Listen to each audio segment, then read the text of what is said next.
I prepared by kind of reading a bit about medieval queens who were sort of the power behind the throne, and I thought that Empress Natalia was a little bit like one of the Medicis.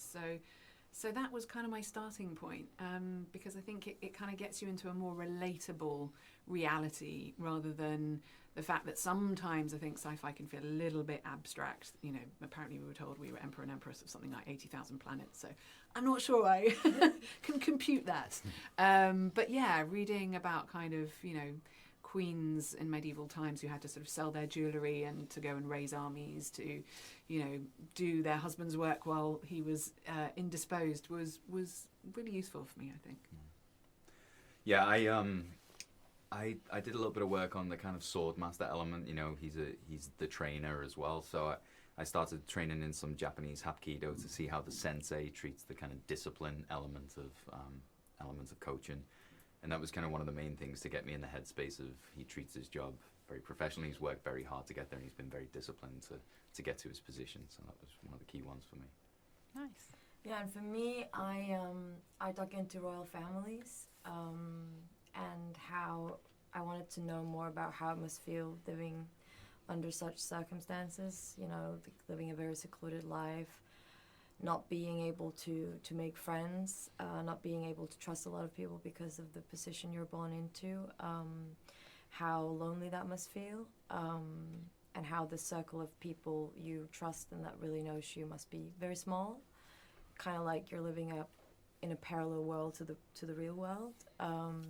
And then I also dug into traditions, because no matter which royal family you read about, tradition always plays a huge part in that kind of life, and then just also a lot of it was on the page for me and through conversations with Alison Schapker and Jordan Goldberg as well. I mean, I hadn't read the books, but I had seen the David Lynch film when I was probably inappropriately young, and I just remember being completely blown away by it, and so it always held a really strong place in my imagination, and that whole world was quite it was quite intriguing for me. I mean, I loved the recent films, absolutely loved them. So not familiar with the books, but absolutely familiar with the whole cinematic history of the Dune universe. Yeah, I think it's the same for us, right? Yeah. We were kind of like, you know, I was aware of the books, but I'd say Denis doing part one was the kind of the big one to kind of get us into that world, and then obviously having once you book the job, being able to dive into the books and research, and then getting to go and see Dune 2, knowing that you're a small part of that universe, was a lot of fun. Yeah, the same story. We were literally just talking about it earlier today, like how, I just fell in love with the universe at the same time as everyone else did when they watched part one, if they weren't familiar with Lynch's versions or the books, and absolutely excited to get to be a part of the universe myself. Well, I think it's very different from each character, like how they use their powers. I think it like all the female characters in the scripts are very different, and their ways of using the power that they have are very different too. Yeah, I think it's really interesting, this idea of the voice, you know, metaphorically. This series, I think, is original and different in that it is about how women learn to use their voice, quite literally, but in very different ways. As Sarah-Sofie says, on Warlock 9 with the Sisterhood, you know, that's a very disciplined kind of hierarchical institution, if you like, and belief system. Whereas on Salula Secundus in the Imperium, there's a whole different kind of conversation going on, if you like, between mother and daughter about what female power is and what it is to be a female leader, you know, and as Sarah says, this kind of pull between tradition and, you know, individualism. So I think the Dune universe really gives us these quite amazing, powerful female archetypes to explore, and as actors, that's always so exciting to be a part of. Yeah. Sure. Right, so, you know, I feel like what you see in the movies of that is such a tease, and people come out kind of going, you know, such memorable scenes, such memorable moments. We get to see a little bit of the powers, but like, what's great about our show is diving into, especially with Emily's character Valia and Olivia's character Tula, finding out where those powers started, how they came to be, and how the Sisterhood was formed. And especially in this time, they're not in a place that they are in the movies. They're not in the kind of powerful position that they are, but they're starting to really put those things in place, and it's a good place to start for both fans of the movies and also for new viewers coming in. They get to see the kind of origin of what it's all about. Mm-hmm. Yeah.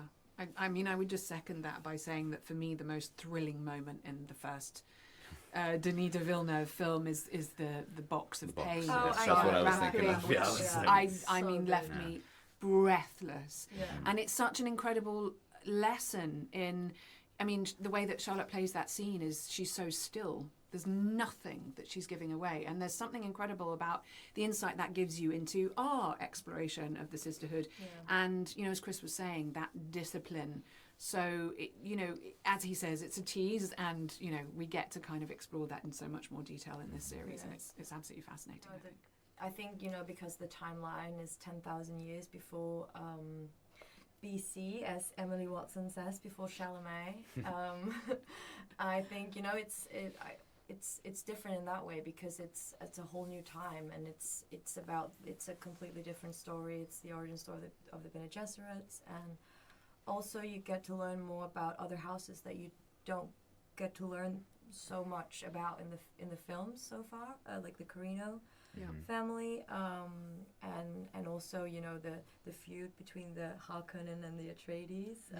Still going. Yep, 10,000 years earlier. Yeah. It's So, interesting how people expect, I don't know if you had this, but people, when you talk to them, will say, oh, so lots of sand, and you're kind of like, actually, no. Exactly. Yeah. So you kind of have to prepare people's expectations, don't you? Is that it's more of a kind of, it's a bit like Tarkovsky's Stalker, Wallach 9, it's like this place that nature has taken over. It's quite mossy and green. So visually it's quite different, and it's not necessarily until episode 4 where you see both of those worlds coming together with the imagery that we associate with the films, with the Arrakis and the Sandworm. Absolutely. Yeah, absolutely. I think the expansion of the universe, being able to say, like, hey, you've got these great movies, but we're going to take this small period of time here with so many interesting things happen and be able to expand on that and just grow it, I think that's what's most exciting, and Alison, being such a huge fan of Dune, has treated it with such care that it feels like part of that universe.